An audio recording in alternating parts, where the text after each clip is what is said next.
আজকে দেখাবো জলছিরি আবাসনে বৃষ্টি হওয়ার পর স্মার্ট সিটি দেখতে কেমন হয়। আবাসনে তৈরি করা হয়েছে সুন্দর রিসর্ট, যেখানে আপনি নিলিবিলি সময় কাটাতে পারেন আপনার প্রিয়জন এবং বন্ধুদের নিয়ে। হে গাইস, আমি Amit Hasan, back to back new video baby.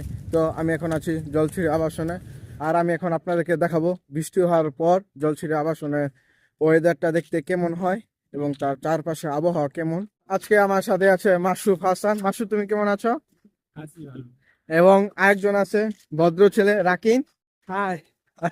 তো আমরা এখন আছি নতুন একটা জায়গা জলছিরি আবাসনে, যেটা আমরা এই প্রথম আসলাম, এবং এটার আশেপাশে ভিউ হচ্ছে এরকম দেখতে পাচ্ছেন।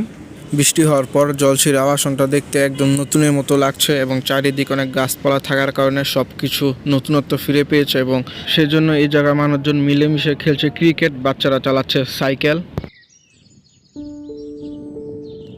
গাছ এবং ঘাস বৃষ্টি হওয়ার পর মনে হচ্ছে তাদের রংটা আরও উজ্জ্বল হয়ে উঠেছে এবং মানুষের মাঝে বিলিয়ে দিচ্ছে তাদের রং।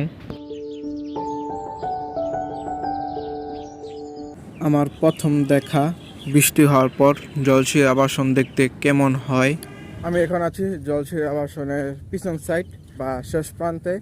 তার কারণ হচ্ছে আমরা যেহেতু রূপগঞ্জ থাকি এবং দক্ষিণ নবগ্রাম ওইখান দিয়ে আসা হয়, সে ওইটা পিছন সাইড দিয়ে আসতে হয়। আপনারা এখন যে বাড়িঘর দেখতে পাচ্ছেন, এগুলো কদিন পর পর আসলেও তেমন পরিবর্তন দেখা যায় না, তারা কি কাজ করেছে বা করেনি। এই জায়গাতে একটা অদ্ভুত ঘটনা ঘটেছে। এই বাড়িটি 2 তলা করার পর সম্পূর্ণ ভেঙে আবার 7 তলা নতুন করে নির্মাণ করা হয়েছে, এবং এটার পিছে কিছু রহস্য রয়েছে, সেটা আমার অজানা। কিন্তু এই জায়গাতে রাস্তার 2 পারেই মানুষজন থাকে। তার চেয়ে বেশি সুন্দর হচ্ছে এই পারের বিল্ডিংটা দেখতে পাচ্ছেন, চারপাশ সবুজ প্রকৃতি ঘিরে ধরেছে। আবাসনে এই জায়গাটিতে নতুন একটি রিসর্ট হবে, যেটি সবার অজানা। জায়গাটি এমনিতেই সুন্দর, রিসর্ট হলে আরো বেশি বৃদ্ধি পাবে। মূল সৌন্দর্য হচ্ছে রিসর্টের সামনে রয়েছে একটি লেক, যেটা আপনি রিসর্টে বসে তার সৌন্দর্য উপভোগ করতে পারবেন। এইটার ফলে রিসর্টটি আরো বেশি পরিচিতি লাভ করবে। তো আমরা এখন আছি বরেকবাড়ির দিকে। যাওয়ার পথে আমরা এই জাম্বুর পেলাম, তো সেটা আমরা এখন খাচ্ছি। আর এই প্রথম আমরা এই জলছিরিতে এই খাওয়ার জিনিস পেলাম। আমরা এসেছি 2 নম্বর রিসর্ট, যেটা অলরেডি কমপ্লিট হয়ে গেছে, আপনারা দেখতে পাচ্ছেন। আর এই জায়গাতে 5-6টা আপনারা দেখতে পাবেন বসার জায়গা।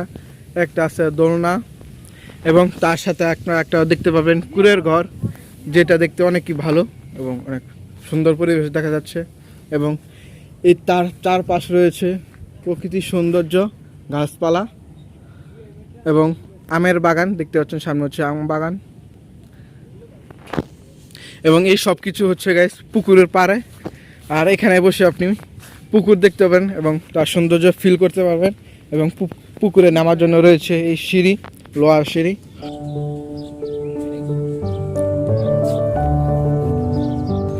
আর পুকুরে নামার যেই ব্যবস্থা, সিঁড়ি দেখতে পাচ্ছেন ভেঙে গেছে প্রায়। এটাও জানা নেই আমার, এটা দেখতেও অনেক সুন্দর। চারা আম গাছটিতে অনেক সুন্দর আম ধরেছে।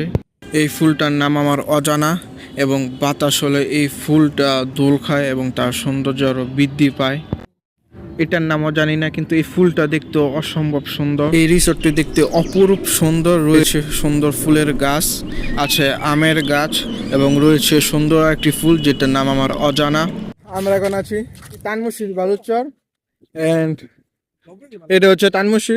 আর আমরা এখন এই রাস্তা দিয়ে কাচারি মাঠ দিয়ে পরে ঘুরে বাসার দিকে যাব। আর এক হচ্ছে গাইস বিকেল টাইম, মানে একটু পর মাগরিবে আজান দিবে, এবং এই হচ্ছে ভালোর বর্তমান পরিস্থিতি দেখতে পাচ্ছেন।